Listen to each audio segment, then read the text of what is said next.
தமிழகம் எங்கும் கிளைகள் கொண்ட Annamalai institute of hotel management and hospital management படிப்பில் சேர்வதற்கான அட்மிஷன் நடைபெறுகிறது.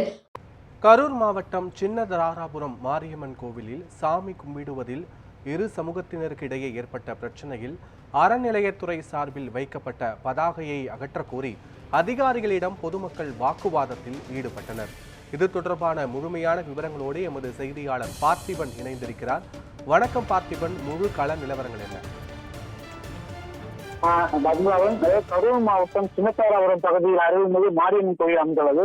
கடந்த 1973ஆம் ஆண்டு இந்த கோயில் இந்து சமய அறநிலையத்துறைக்கு கட்டுப்பாட்டு கீழ் கொண்டு வரப்பட்டது. இந்த நிலையில் இரு சமூகத்தின் இடையே ஏற்பட்ட பிரச்சனை காரணமாக வழக்கு நீதிமன்றத்தின் நிலையில் இருந்து வருகிறது.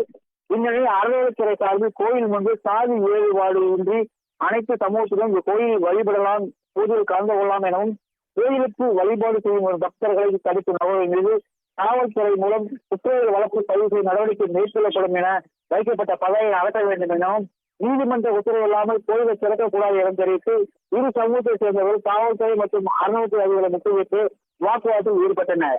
அப்போது அதிகாரிகள் மற்றும் பொதுமக்களிடையே தள்ளுமுடி ஏற்பட்டது.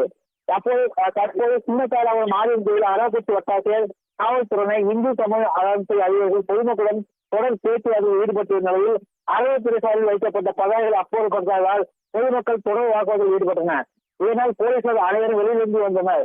அப்போது கோபமடைந்த பொதுமக்கள் பதாகையை கிழிக்க முயற்சியால் அந்த பகுதியில் பரபரப்பு ஏற்பட்டது. பத்மநாபன், விவரங்களை பதிவு செய்தமைக்கு நன்றி பார்த்திபன்.